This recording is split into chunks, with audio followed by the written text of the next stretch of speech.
ನಮಸ್ಕಾರ. ನಮೀಬಿಯಾ ವಿರುದ್ಧ ಭಾರತ ಗೆದ್ದ ಬಳಿಕ ಬದಲಾಯಿತು ಟಿ20 ವಿಶ್ವಕಪ್ನ ಸಂಪೂರ್ಣ ಪಾಯಿಂಟ್ಸ್ ಟೇಬಲ್. ಟೀಂ ಇಂಡಿಯಾಗಾಯಿತು ದೊಡ್ಡ ಲಾಭ. ಹೇಗಿದೆ ನೋಡಿ ವಿಶ್ವಕಪ್ನ ಎಲ್ಲ 4 ಗುಂಪಿನ ಹೊಸ ಪಾಯಿಂಟ್ಸ್ ಟೇಬಲ್. ಹಾಗಾದರೆ ಸುದ್ದಿಯ ಸಂಪೂರ್ಣ ಮಾಹಿತಿ ಏನೆನ್ನುವುದನ್ನ ಈ ವಿಡಿಯೋದಲ್ಲಿ ತಿಳಿಸ್ಕೊಡ್ತಾ ಹೋಗ್ತೀನಿ. ವಿಡಿಯೋವನ್ನ ಕೊನೆವರೆಗೂ ನೋಡಿ. ಆದರೆ ಅದಕ್ಕಿಂತಲೂ ಮುನ್ನ ನೀವು ಕೂಡ ಟೀಂ ಇಂಡಿಯಾದ ಅಭಿಮಾನಿಗಳಾಗಿ ಈ ವಿಡಿಯೋವನ್ನು ನೋಡುತ್ತಿದ್ದರೆ ತಪ್ಪದೆ ಈ ಕೂಡಲೇ ಈ ವಿಡಿಯೋಗೊಂದು ಲೈಕ್ ಮಾಡಿ ಮತ್ತು ನಮ್ಮ ಚಾನೆಲ್ಗೊಂದು ಸಬ್ಸ್ಕ್ರೈಬ್ ಮಾಡಿ. ಹೌದು, 2026ರ ಟಿ20 ವಿಶ್ವಕಪ್ನಲ್ಲಿ ನಿನ್ನೆ ಅಂದರೆ ಗುರುವಾರ ಫೆಬ್ರವರಿ 12ರಂದು ಕೂಡ 3 ಪಂದ್ಯಗಳು ನಡೆದಿದ್ದವು. ಮೊದಲ ಪಂದ್ಯ ಶ್ರೀಲಂಕಾದ ಪಲ್ಲೇಕೆಲೆ ಅಂಗಳದಲ್ಲಿ ನಡೆದಿದ್ದು, ಆ ಮ್ಯಾಚ್ನಲ್ಲಿ ಶ್ರೀಲಂಕಾ ಹಾಗೂ ಒಮಾನ್ ತಂಡಗಳು ಮುಖಾಮುಖಿಯಾಗಿದ್ದವು. ಅದಾದ ಬಳಿಕ ದ್ವಿತೀಯ ಮ್ಯಾಚ್ನಲ್ಲಿ ಇಟಲಿ ಹಾಗೂ ನೇಪಾಳ ತಂಡಗಳು ಮುಂಬೈನ ವಾಂಖೇಡೆ ಸ್ಟೇಡಿಯಂಗಳಲ್ಲಿ ಕಾದಾಟ ನಡೆಸಿದವು. ಇನ್ನು ದಿನದ ಕೊನೆಯ ಹಾಗೂ ಪ್ರೈಮ್ ಟೈಮ್ ಪಂದ್ಯದಲ್ಲಿ ಭಾರತ ಮತ್ತು ನಮೀಬಿಯಾ ತಂಡಗಳು ದೆಹಲಿಯ ಅರುಣ್ ಜೇಟ್ಲಿ ಸ್ಟೇಡಿಯಂನಲ್ಲಿ ಸೆಣಸಾಟ ನಡೆಸಿದವು. ಮೊದಲ ಪಂದ್ಯದಲ್ಲಿ ಒಮಾನ್ ವಿರುದ್ಧ ಶ್ರೀಲಂಕಾ ತಂಡ 105 ರನ್ಗಳ ಭರ್ಜರಿ ಗೆಲುವು ದಾಖಲಿಸಿತು ಸ್ನೇಹಿತರೆ. ಅದಾದ ಬಳಿಕ ದ್ವಿತೀಯ ಪಂದ್ಯದಲ್ಲಿ ಇಟಲಿ ವಿರುದ್ಧ ನೇಪಾಳ ತಂಡ 10 ವಿಕೆಟ್ಗಳ ಹೀನಾಯ ಸೋಲು ಕಂಡಿತು.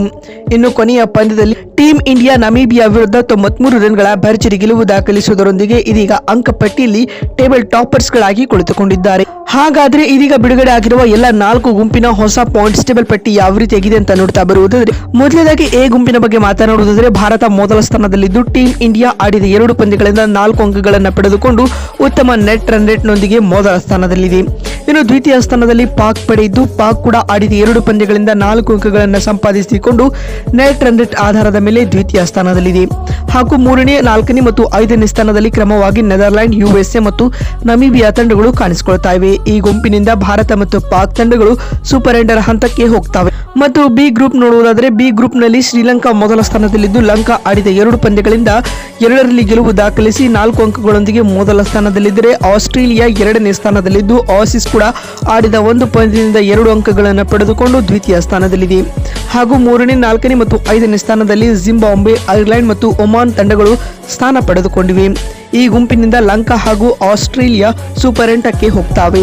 ಇನ್ನು ಸಿ ಗುಂಪಿನಲ್ಲಿ ವೆಸ್ಟ್ ಇಂಡೀಸ್ ಮೊದಲ ಸ್ಥಾನದಲ್ಲಿದ್ದು, ವಿಂಡೀಸ್ ಆಡಿದ 2 ಪಂದ್ಯಗಳಿಂದ 4 ಅಂಕಗಳೊಂದಿಗೆ ಟೇಬಲ್ ಟಾಪರ್ಸ್ ಗಳಾಗಿದ್ದಾರೆ. ಇನ್ನು ದ್ವಿತೀಯ ಸ್ಥಾನದಲ್ಲಿ ಸ್ಕಾಟ್ಲೆಂಡ್ ಇದ್ದು, ಸ್ಕಾಟ್ಲೆಂಡ್ ಆಡಿದ 2 ಪಂದ್ಯಗಳಿಂದ 1 ಗೆಲುವು 1 ಸೋಲು ಕಂಡು 2 ಅಂಕಗಳೊಂದಿಗೆ ದ್ವಿತೀಯ ಸ್ಥಾನದಲ್ಲಿದೆ. 3ನೇ, 4ನೇ ಮತ್ತು 5ನೇ ಸ್ಥಾನದಲ್ಲಿ ಇಟಲಿ, ಇಂಗ್ಲೆಂಡ್ ಹಾಗೂ ನೇಪಾಳ ತಂಡಗಳು ಸ್ಥಾನವನ್ನ ಪಡೆದುಕೊಂಡಿವೆ. ಇನ್ನು ಕೊನೆಯದಾಗಿ ಡಿ ಗುಂಪಿನಲ್ಲಿ ಕಿವೀಸ್ ಮೊದಲ ಸ್ಥಾನದಲ್ಲಿದ್ದು, ನ್ಯೂಜಿಲೆಂಡ್ ಆಡಿದ 2 ಪಂದ್ಯಗಳಿಂದ 4 ಅಂಕಗಳೊಂದಿಗೆ ಮೊದಲ ಸ್ಥಾನದಲ್ಲಿದೆ. ಇನ್ನು ದ್ವಿತೀಯ ಸ್ಥಾನದಲ್ಲಿ ಸೌತ್ ಆಫ್ರಿಕಾವಿದ್ದು, ಆಫ್ರಿಕಾ ಕೂಡ ಆಡಿದ 2 ಪಂದ್ಯಗಳಿಂದ 4 ಅಂಕಗಳೊಂದಿಗೆ ದ್ವಿತೀಯ ಸ್ಥಾನದಲ್ಲಿದೆ. 3ನೇ, 4ನೇ ಮತ್ತು 5ನೇ ಸ್ಥಾನದಲ್ಲಿ ಕ್ರಮವಾಗಿ ಆಫ್ಘಾನ್, ಯುಎಇ ಮತ್ತು ಕೆನಡಾ ತಂಡಗಳು ಸ್ಥಾನವನ್ನ ಪಡೆದುಕೊಂಡಿವೆ. ಈ 3 ತಂಡಗಳು ಕೂಡ ಗೆಲುವಿನ ಅಕೌಂಟ್ ಓಪನ್ ಮಾಡಿಲ್ಲ. ಎಲ್ಲ ಲೀಗ್ ಪಂದ್ಯಗಳ ಮುಕ್ತಾಯದ ಬೆನ್ನಲ್ಲೇ ಸೂಪರ್ ಎಂಟರ ಪಂದ್ಯಗಳು ಪ್ರಾರಂಭಗೊಳ್ಳಲಿವೆ. ಅದಾದ ಬಳಿಕ ಸೆಮಿಫೈನಲ್ ಮತ್ತು ಫೈನಲ್ ಮ್ಯಾಚ್ ನಡೆಯುತ್ತವೆ.